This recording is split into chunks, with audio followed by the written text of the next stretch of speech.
His skin. I figured. So,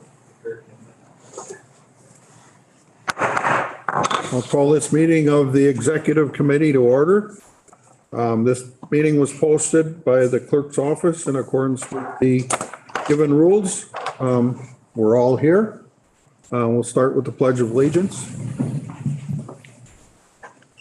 I pledge allegiance to the flag of the United States of America and to the republic for which it stands, one nation, under God, indivisible, with liberty and justice for all.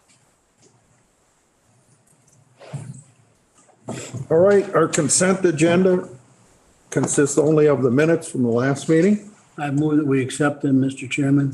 We have a motion by Supervisor Mary, second by Supervisor Bossert. Any discussion? If not, all in favor, say aye. Aye. Any opposed? Okay, our first discussion item is the GIS Quarterly Report.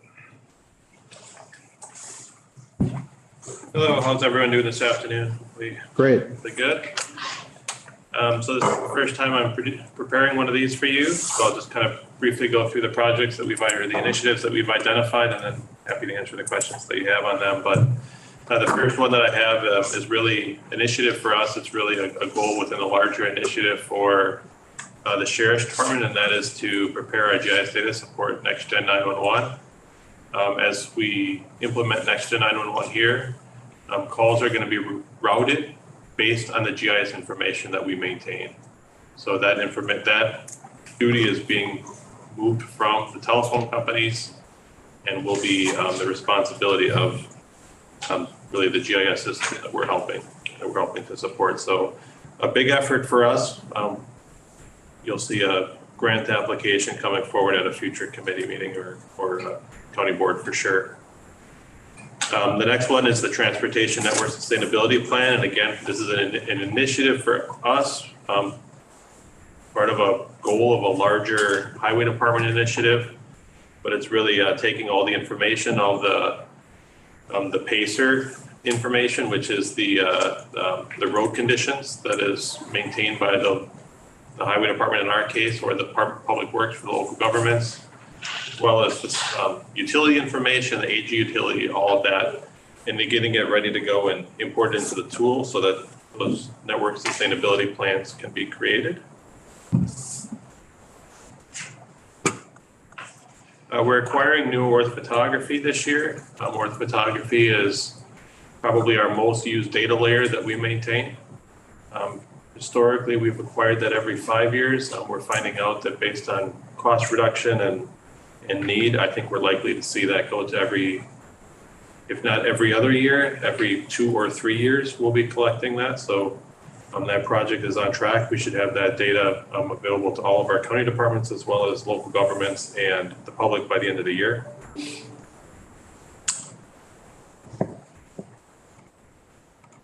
The next one is acquire a survey grade drone. So this is probably the only time you're going to see this report because this project is complete, but we acquired our first drone a number of years ago. It was really an entry level drone, small, inexpensive, and that proved very, very beneficial for a number of conservation, planning, public works, as well as just kind of general, media relations type projects.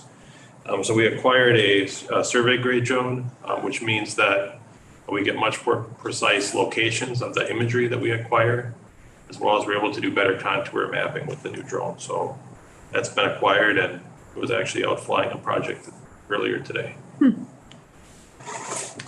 Question, sir. Yes. How many pilots do we have? So I am strictly speaking of the land information drones right now. I'm not talking about the law enforcement drones that are operated by the sheriff's office.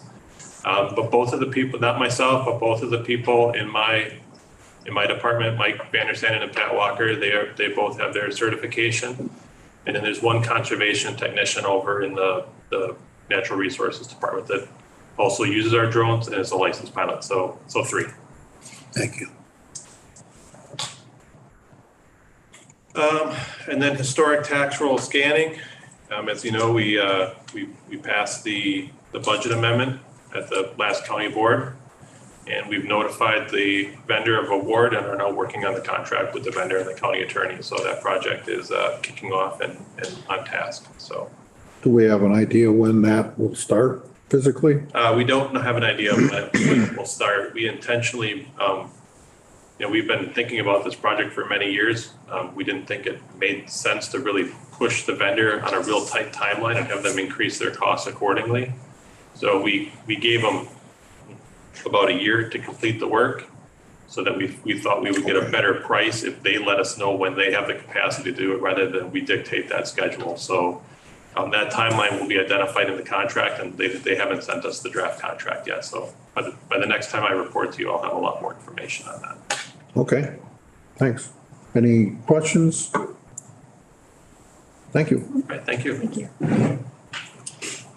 Our next discussion item is the IT Quarterly Report.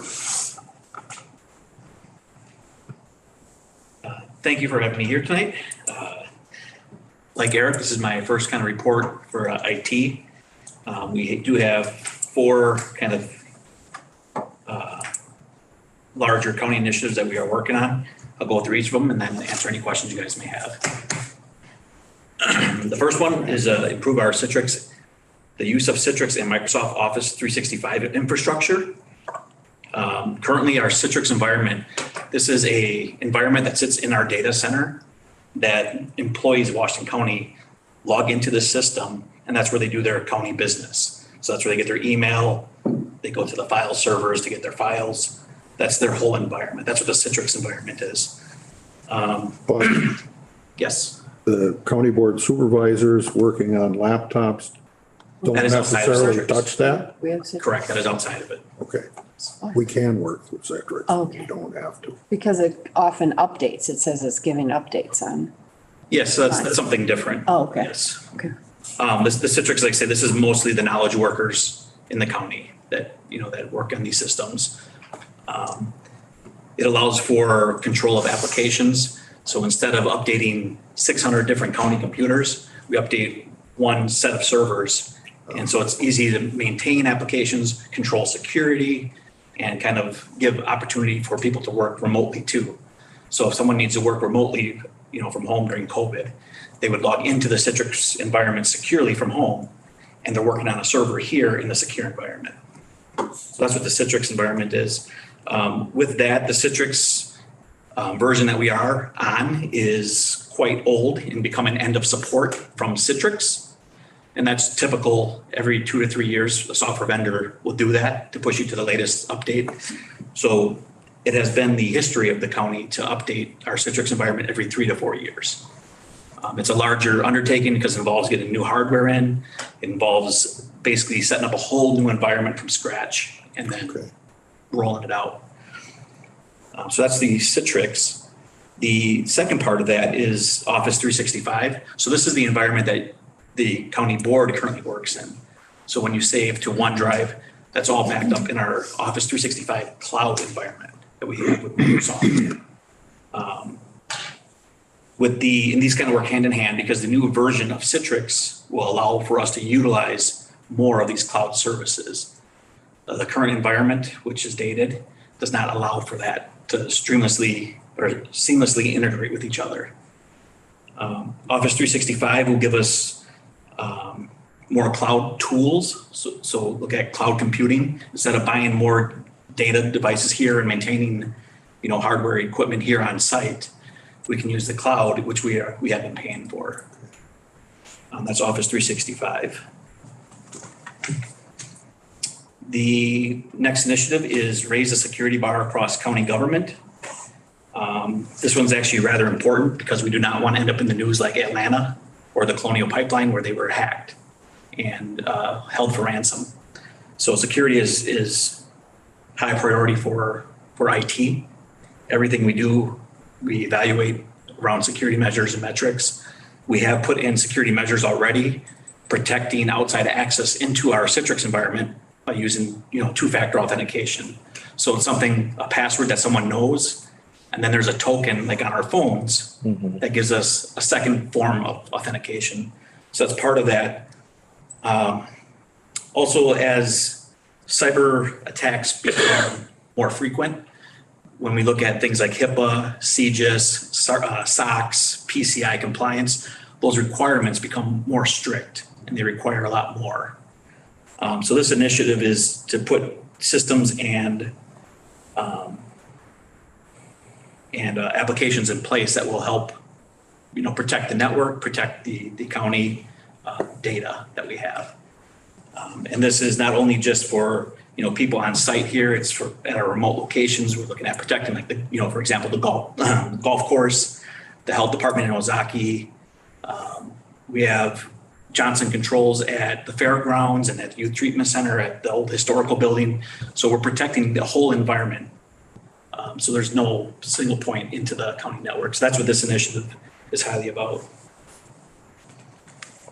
The next two initiatives are application-based. So currently. Excuse me, can I make a comment, please? Yes. I read through these yesterday and again today, and if I might request, what you've explained to us here this afternoon is very nice and clear. But what you have in your definition here, increase the security posture of IT systems and services, upgrading applications and systems with security patches and fixes. That's gobbledygook for a non-IT person. I'm sorry. But Sure. if you could explain in here the way you did now at the podium would be wonderful. I had a basic idea of what you were trying to say, but you've got so much IT language in here that a layperson can't understand that. Sure. I mean, you're using terminologies that you just use every day, but are foreign to us.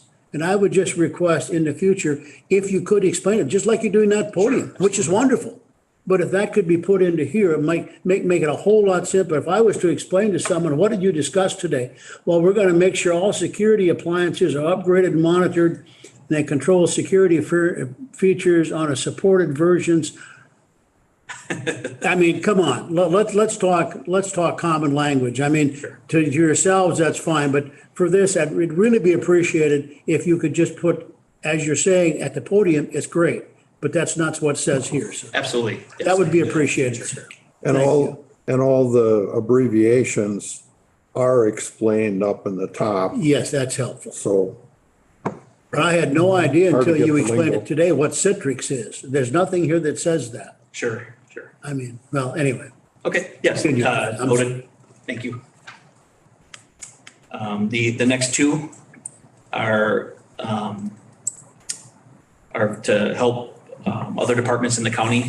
So these are more department focused. The redesign access database applications.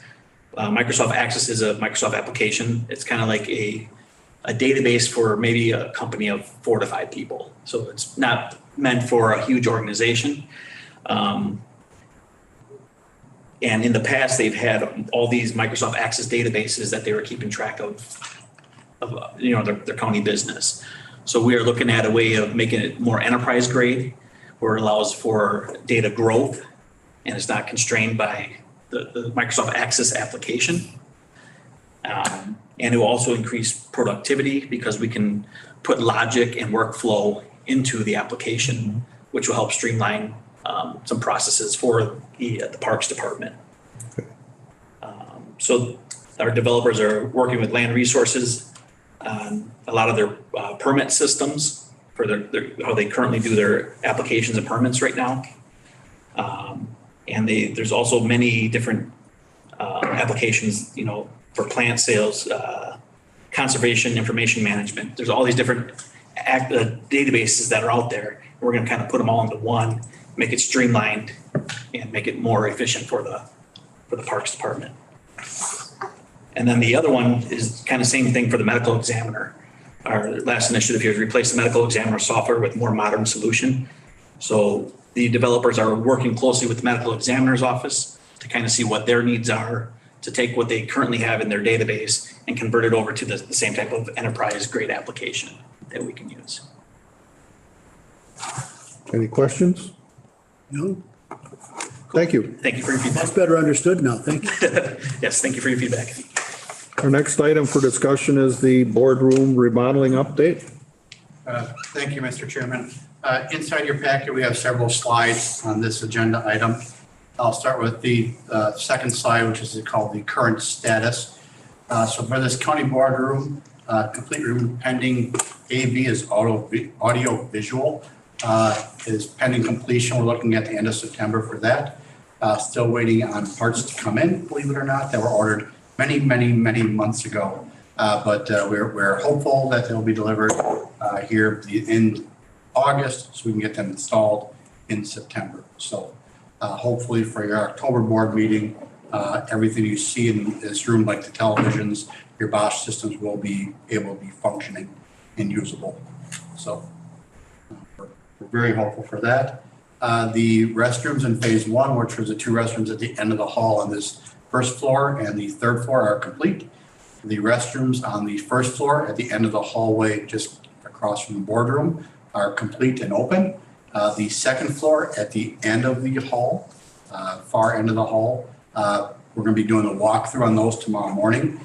So again, we're hopeful that any punch list items are handled quickly and those restrooms will be opened up to the public by mid next week. So very pleased with that. Historical Courthouse, we did a restroom, making that Disability Act compliant. That the restroom is complete and a little kitchenette is complete out there as well. UWM WC, they are getting supplies. There's a little ramp, that step right now that goes into between their main hallway and their gym facility. Even though they don't have sports out anymore, they do use that gym for other purposes. For instance, they had vaccines out there, all of those stuff. So we're putting in an ADA ramp there so people go in there besides the little tripping hazard, because it's only like probably a 2.5 inch little lip that's out there right now. So that is complete, is going to be completed. We're hoping to get that one completed before school started, but with supply issues, it's going to be a little after that, unfortunately. But again, they don't utilize that room too often. Financially, we're doing well on the project. That is the next page in there. And what I'll draw your attention to is the first spreadsheet, right-hand side there, meaning the CDBG, that's the Community Development Block Grant. That's the grant funds. We have $54,744 were remaining. The county of Monroe, we had some contingency funds for the county. It's $23,698 for a total of $78.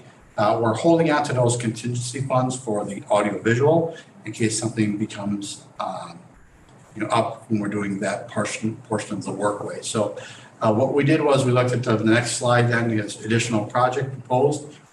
So having that $54,744 left in the grant, we are required to complete the project by October 31st, 2022. There's a little bit of wiggle room in that, but not a lot of wiggle room because all the paperwork we have to have completed by the end of the year. So we're trying to get those done. So we looked at a couple different options out there, upgrading drinking fountains. You see a picture of the one that's there. If you're familiar walking into the boardroom, you'll see one, the white one that's down there at that hallway, a sister one on the third floor up here. I'll throw some numbers at you. I'll try to slow down for the numbers for you. Near the two water fountains is $15,174 to get those two completed. Then we looked at automatic door paddles for the two restrooms when you enter in the building on the main level, when you probably came in our west entrance, those two restrooms that are right there. Because of the block that is there and what's needed is $9,370 just for those two restrooms. And then the other thing we're looking at was on the third floor, there's two single stall restrooms to make one ADA compliant restroom. It's backed by the attorney's office, not a public facing one, but a private office staff facing restroom. That was $47,931. So obviously you add those three numbers together, it's much less than than 54,000. In the meantime, we found out that the fan that was servicing the restrooms down in the lower level, it goes horizontally and goes out. It wasn't working undersized. So that's one of the reasons why the restroom was smelling before we actually repaired it, because the fan wasn't working or properly sized. So of the 54,000, you can take 5,249 off of that because we used that grant money to replace that fan to make sure we have properly ventilated fans. So if we take 5,200 off of that 54, obviously you're left with just under $50,000 left in your grant. So staff decided to use up as much grant money as possible. Let's remodel the restroom on that third floor to use up as much of those grant monies as possible.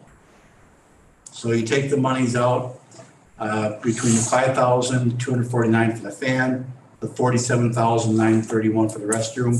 That's $53,180. So $1,500 short of using up all grant money. The other thing to recall is we had asbestos in the other restrooms. We know we have asbestos in this. We put $2,000 aside for asbestos. The other restrooms were averaging between $2,500 and $3,500 for asbestos. So again, we know that number is pretty close. So we might actually hit the number very, very close, depending on how much asbestos we had out there. And as far as the water fountains are concerned, facilities has in our capital outlay for next year to do those water fountains, so they'll still be completed. We're working with Aaron Dahl and I had a short meeting right before this, and we might actually move those up and do that as part of this project because we figure the plumber is here and the general contractor is here now. We'll get our best price versus potentially bidding it up next year while we still have all those services right on campus to do that work. So we might look at extending that and doing those projects anyway as high end. And then if we have to later on, if we feel a need for the paddles at those, that's something that facilities can add in our capital outlay plan going forward. If we see that we do need to utilize those, and as part of our master plan, probably look at that as well. Because we do have enough of those paddles. They're not required by ADA. So it's not a requirement that we put on there. It's just a nicety, if you will. And if anyone's ever been on crutches, it is nice to have, or wheelchair, it is nice to have that paddle that you get, like even coming in the building, or if you're carrying a big bag, for instance, and something else. So we realize that. So we did proceed because of the timeline to go ahead with the restroom to get that one completed, get the materials ordered and completed. So we decided to get that to utilize all the grant funds that are available to us and still keep that contingency out there for any audio visual item that may or may not pop up. Okay, any questions, concerns? The appliance is gonna be available the finishing time? Everything that you ordered? Yes. I know we're having a lot of problems with getting parts and pieces and it's just nutty, so. The contractor is more than aware of supply chain as you can imagine. Yeah. And has committed that he believes he can get that, so, for restroom. Okay. Now, it's my understanding when this is all said and done, as an example, presentation being made from the podium using a PowerPoint or whatever, that's going to be on all the screens here. Yes. So people there can watch those screens, people there can watch those screens. We're all going to see the same thing. Right, and the people at home as well should be able to see that screen? That's my understanding. Yes. Okay. Good. And we're going to have microphones down here and wonderful. And he's going to have a whole new control panel up there with lights and buttons to push. There'll be system. things for staff to push, there'll be things for Jeff to push. You know, there'll be plenty of buttons to make things go wild. And the clerk is working on getting training set up for all those systems so that we do run smoothly. And Dave Barber and I will meet with Ashley in the coming weeks once we have a set deadline of when things are going to begin and discuss that plan with her. You'll have to have special tutorials. I got hammer training this week. Any other questions? Thank you. Thank you all. Thank you. Our next meeting date is September 21st, 2022 at 4 PM. I'll entertain a motion to go into closed session I so move. by Supervisor Schulteis, second by Supervisor Bossert. All in favor, say aye. Aye. Any opposed? Okay.